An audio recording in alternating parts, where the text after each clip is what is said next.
So, as I'm in a pause state, I'm going to record a little YouTube.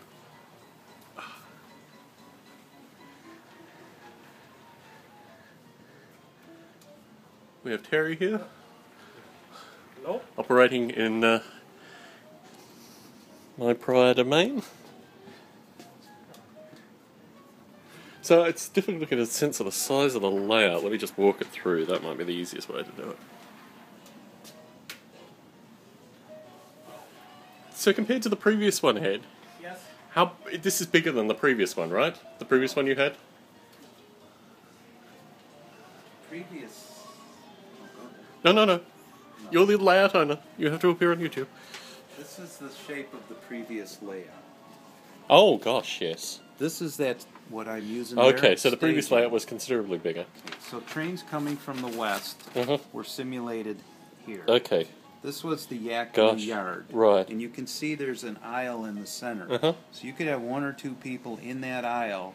So that when the through train crews are out here, you're not tripping over each other. And they were switching between the two sides, were they, or is there a hard wall in there that I'm missing along here?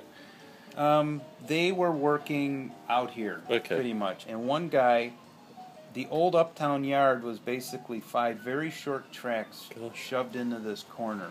So they weren't very effective. This is 2 8-foot sections, and I can resurrect those back into service as the actual yard.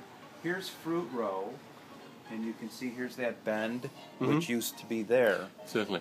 This was 14 feet or so. Gosh. Now Fruit Row expanded from this wall all the way over to the end of Uptown, because now you've got an Uptown with some industry.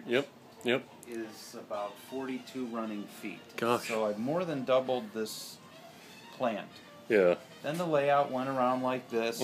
First loop around. Here's Parker. Then when it got to this point, it was about 15 inches lower. So it went under here, and there was a town here called Wapato, and I had some real nice open running here. And then underneath was another town called Topanish, under there, and under here was a sugar refinery, part of Topanish. Then you had open running, you're under Fruit Row, under, and underneath Parker was another town called Prosser. And then around the furnace it went, and at this point it actually became a third level. The lowest level was Pasco Yard, which was a 6-track staging yard, and you can see it. That's the rails over there. Okay. Ah, I see. So that could be pressed into service, wow. I think. For the benefit of YouTube. That will probably be pressed into service on the other side of Uptown Yard. Cool. So when we ran trains or run them out to the branch lines, that will be the staging for the branch lines. And then, depending how my body holds out for the next 15 years and employment and everything, I can decide whether or not I'm going to build the rest of the layout, which would be a linear serpentine that would have very narrow shelves, a lot of open single track running, and the small little towns. That'd be really cool. Sidings where you would pick up fruit and stuff like that. Very cool. You can see this packs a lot of fun and interest into a very small area. Oh man. I love it when he does that.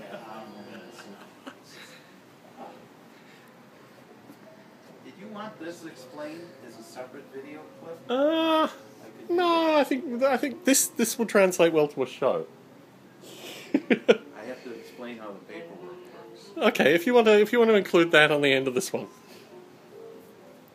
Oh, I take it you can edit this stuff. No, I'll just put it all online. Okay. YouTube has a coherence all of its own. In the real world, this is a demand-driven system.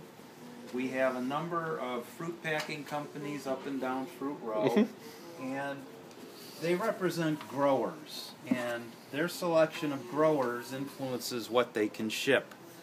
For example, if we take wine sap apples, we can load those at Sunquist or Perry. And in order to make that happen, what we would do is say, okay, well, let me pick a different one, these Red Delicious apples. There's Pacific Fruit and the Horticultural Union, which are in Yakima. So I'm going to give preference to loading those cars.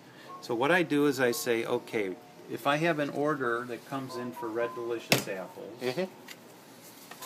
Hopefully this won't take long to find one for Red Delicious. Golden Delicious. Here we go.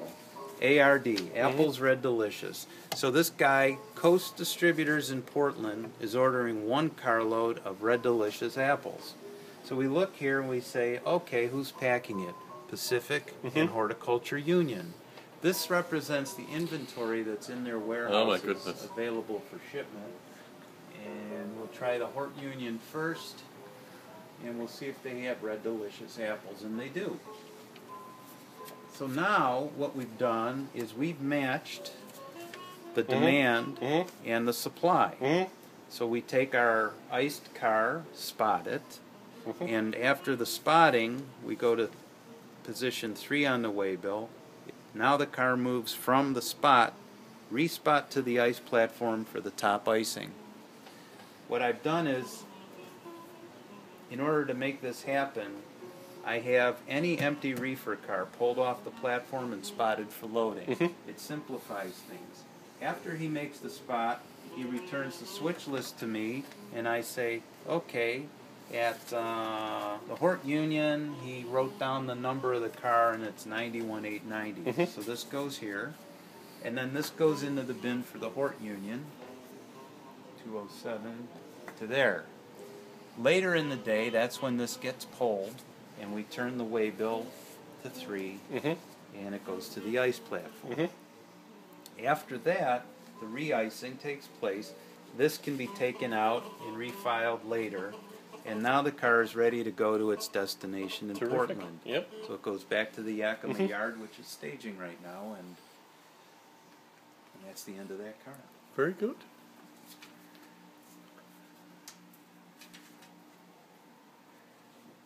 It eliminates a lot of staging because it's happening in real time. And it adds interest, variety, and randomness. So these locomotives that Terry and I have been running all day, what's the story with these?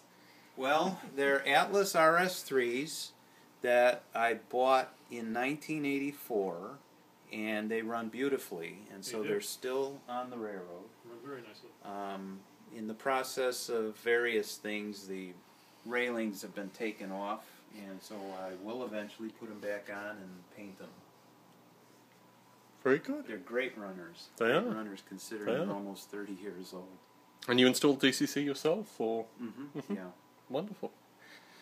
Okay, so this is Ed Novit and Co. signing out.